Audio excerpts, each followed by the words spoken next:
Are you ready? 3, 2. No. All you're doing is just relieving a bit of weight. I'm doing the main lifting. All you're doing is just helping a bit. Yep. Okay, is that right?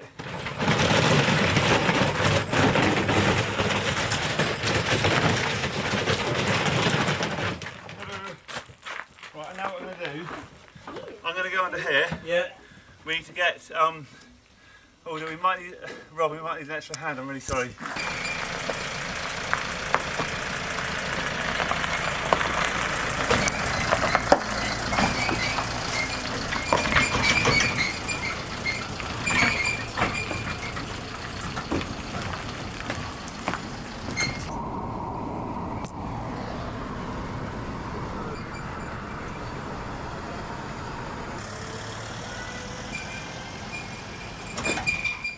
Are you ready?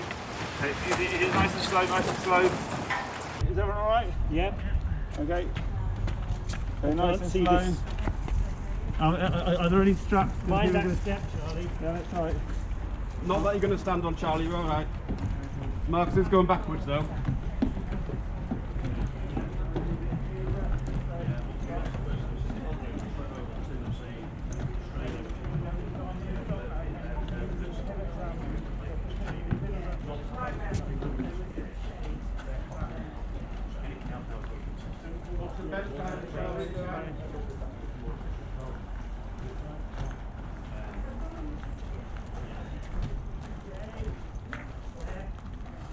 I am Sarah Smout. I am a musician and singer, namely a cellist from Skipton in the Dales.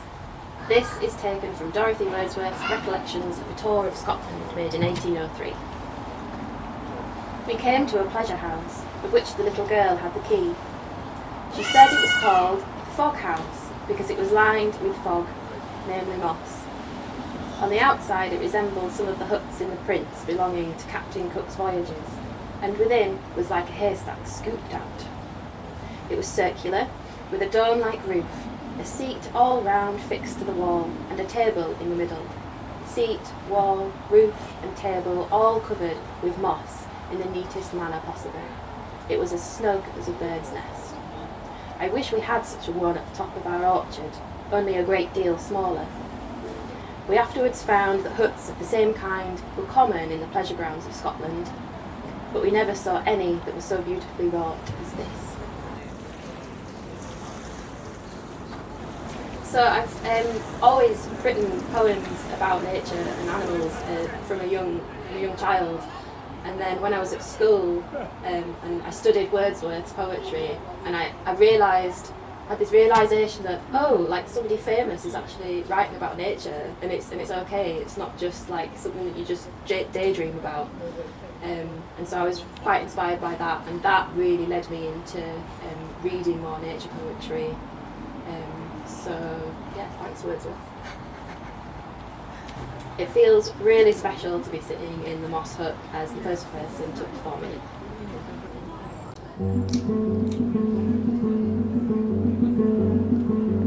Take care, don't set on the blue bellied beetle.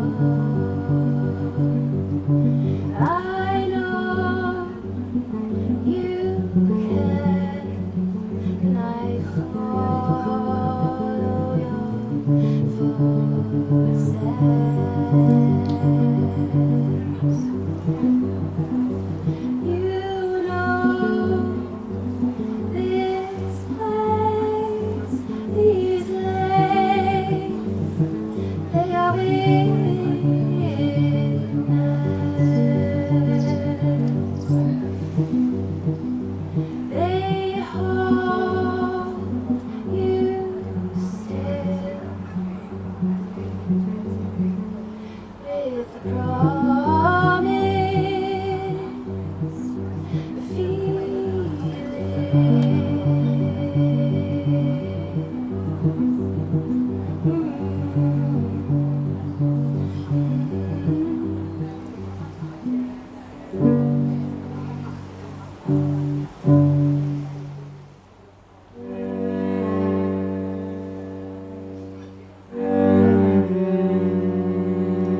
manhandle him from here.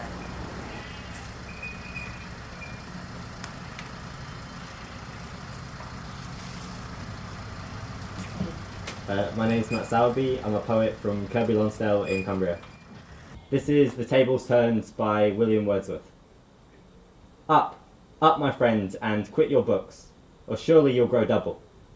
Up, up my friend, and clear your looks. Why all this toil and trouble? The sun above the mountain's head, a freshening lustre yellow, through all the long green fields has spread his first sweet evening yellow. Books, 'tis a dull and endless strife. Come, hear the woodland linnet. How sweet his music, on my life there's more of wisdom in it. And hark, how blithe the throstle sings. He too is no mean preacher. Come forth into the light of things, let nature be your teacher. She has a world of ready wealth, our minds and hearts to bless. Spontaneous wisdom breathed by health, truth breathed by cheerfulness. One impulse from a vernal wood may teach you more of man, of moral evil and of good than all the sages can. Sweet is the law that nature brings. Our meddling intellect misshapes the beauteous forms of things we murder to dissect. Enough of science, and of art. Close up those barren leaves. Come forth, and bring with you a heart that watches and receives. So I didn't really grow up reading Wordsworth. My family aren't a family that's interested in poetry. But once I started getting into the local Cumbrian scene, Wordsworth is quite an inescapable thing, which sometimes can feel a bit claustrophobic. But when you realise that actually there's a lot of people that are doing really exciting things, bringing Wordsworth into the present day, and that there's a lot that we can learn from Wordsworth, bringing some of his ideas and messages into the modern world, contrasting with Wordsworth, engaging with that tradition and that heritage.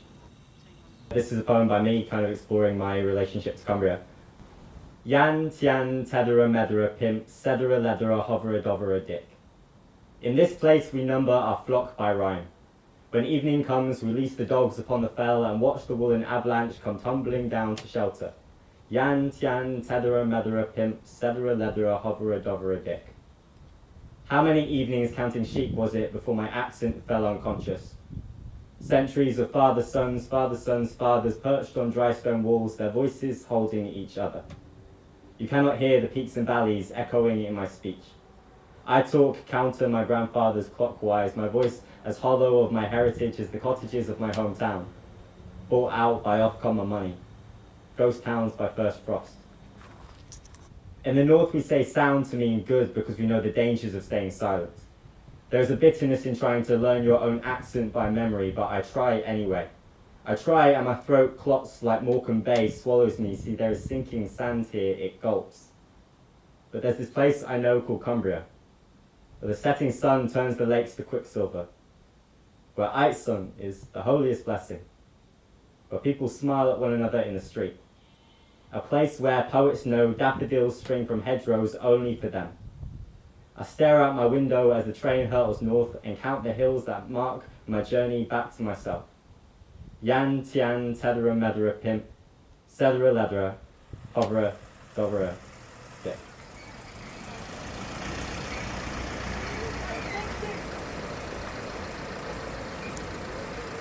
Okay, what you've got an out Yeah, page we've got there. an outlet just this side. We're all right. We're missing it for now. I've got about 600, come on. Yeah, no, we're all right. We missed it. Yeah, actually.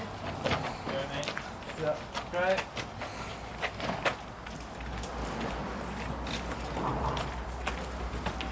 I was going straight in.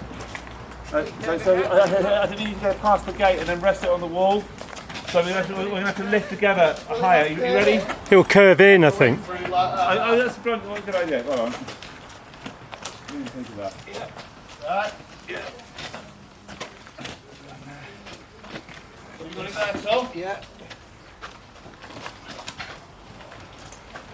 Right, we're in. Okay. I'll go there a little bit. I've got it.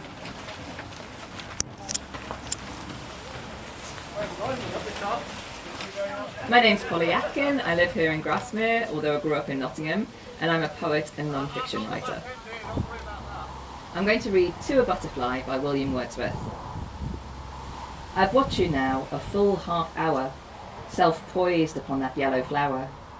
And little butterfly, indeed I know not if you sleep or feed. How motionless, not frozen seas more motionless. And then what joy awaits you when the breeze hath found you out among the trees and calls you forth again. This plot of orchard ground is ours. My trees they are, my sister's flowers. Here rest your wings when they are weary. Here lodge as in a sanctuary. Come often to us, fear no wrong. Sit near us on the bough.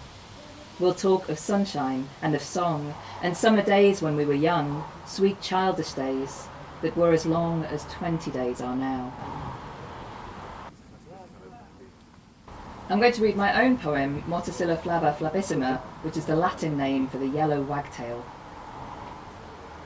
When you came to us in the grey yard, it was out of the darkest season, the first bright day, brightest of bright, challenging to identify at the time, the trees' black streaks with sticky buds like raindrops against the grey-green fell. You flew out of the lightless mouth of winter, with the sun in you, most yellow of yellows, the sun in you, the sun trailing after the spinning rock of your body, blazing yellow, spreading yellow with every dab of your tail, the train of a comet, the augur you were.